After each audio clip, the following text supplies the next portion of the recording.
Good evening everyone, welcome back to our channel. आज मैं आपके साथ डिस्कस करूंगी methods of preparation of alkyne.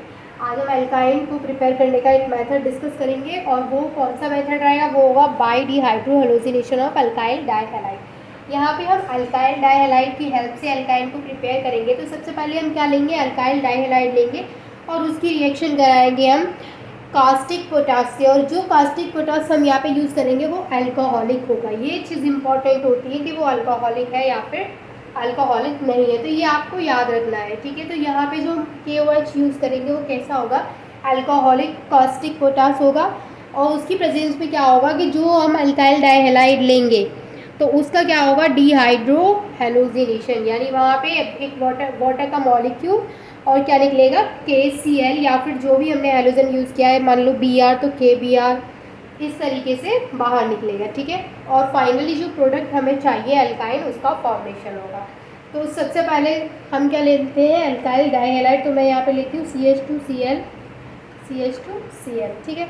ये क्या है हमारा, इथाइलिन क्लोराइड, या फिर हम इसको बोल सकते हैं 1,2 डाइक्लोरोइथेन। तो यहाँ पे ये हमें हो गया इथाइलिन डाइक्लोराइड। अब देखिए ये जो इथाइलिन डाइक्लोराइड है, इसको हम किसके साथ रिएक्ट कराएंगे, जैसे कि मैंने अभी बताया था आपको, अल्कोहलिक कास्टिक पोटाश के साथ। तो ये है हमारा KOH, जो कि कैसा है, अल्कोहलिक है। तो ये इंपॉर्टेंट पॉइंट है कि यहाँ पे जो KOH है वो अल्कोहलिक है। देखिए क्या होता है कि अगर हम यहाँ पे ज़रा सा भी, अगर ये यहाँ पे सिर्फ KOH लिखते हैं, अल्कोहलिक नहीं डालते, तो वो उस केस में क्या हो जाता है, वो गलत हो जाता है। तो हमें वहाँ पे बताना पड़ता है कि किस कंडीशन में और किस तरीके से वो रिएक्शन हो रही है, हमें प्रॉपर उसको बताना पड़ता है कि क्या क्या कंडीशंस रिक्वायर है उस रिएक्शन को होने के लिए। तो जैसे कि यहाँ पे जो KOH है वो कैसा है, अल्कोहलिक है। तो ये इंपॉर्टेंट पॉइंट है। तो जब ये इसके साथ रिएक्ट करता है तो होता क्या है, देखिए कि यहाँ पर जो CH2 है, सबसे पहले क्या होता है मैं आपको बताती हूँ कि जैसे यहाँ पे रिएक्शन में दे रखा है डिहाइड्रोहैलोजिनेशन, दैट मीन्स कि वाटर का मॉलिक्यूल तो बाहर निकलेगा ही निकलेगा। तो यहाँ से क्या होगा, वाटर का मॉलिक्यूल बाहर निकलेगा। इसके अलावा जो K है वो इस जो यहाँ पे दे रखे हैं दोनों हैलोजन, उन दोनों हैलोजन के साथ निकलेगा। तो यहाँ पे 2 K है और 2 हैलोजन है, तो यहाँ से क्या निकलेगा, 2 KCl आउट होगा। सबसे पहले 2 KCl निकलेगा, ठीक है। फिर 2 KCl के बाद यहाँ पे क्या बचा, अब यहाँ पे 2 हाइड्रोजन है और 2 ऑक्सीजन है, ठीक है, क्योंकि OH है। तो 2 हाइड्रोजन और 1 ऑक्सीजन बाहर निकलेंगे, H2O हो गया एक। फिर 2 हाइड्रोजन, एक हाइड्रोजन यहाँ से, एक हाइड्रोजन यहाँ से, 2 हाइड्रोजन यहाँ से निकलेंगे और एक ऑक्सीजन यहाँ से निकलेगा। तो कितना मॉलिक्यूल हो गया H2O का, 2 मॉलिक्यूल। तो यहाँ पे 2 मॉलिक्यूल H2O के बाहर निकलेंगे, 2 मॉलिक्यूल KCl के बाहर निकलेंगे, और उसके अलावा हमारे पास क्या बचेगा, CH। अब ये जो CH है, इनकी वैलेंसी कंप्लीट कब होगी, जब इनके बीच में क्या होगा, ट्रिपल बॉन्ड होगा। तो इनके बीच में क्या आ जाता है, ट्रिपल बॉन्ड आ जाता है। तो ये जो ट्रिपल बॉन्ड है वो क्या बता रहा है कि ये क्या है, अल्काइन है।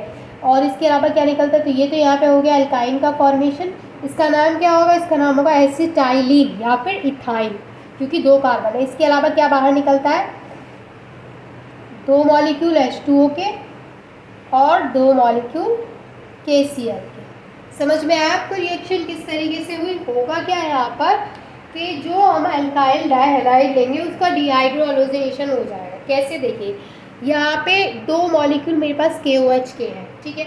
अब होगा क्या, यहाँ से 2 K हटेंगे, 2 K और 2 यहाँ पे Cl है, तो वो तो इस तरीके से आउट हो गए। ये तो समझ में आ गया होगा आपके। थोड़ा सा कन्फ्यूज़न हो रहा होगा कि 2 मॉलिक्यूल ऑफ H2O है तो किस तरीके से। तो देखिए फिर से मैं अगेन रिपीट करती हूँ।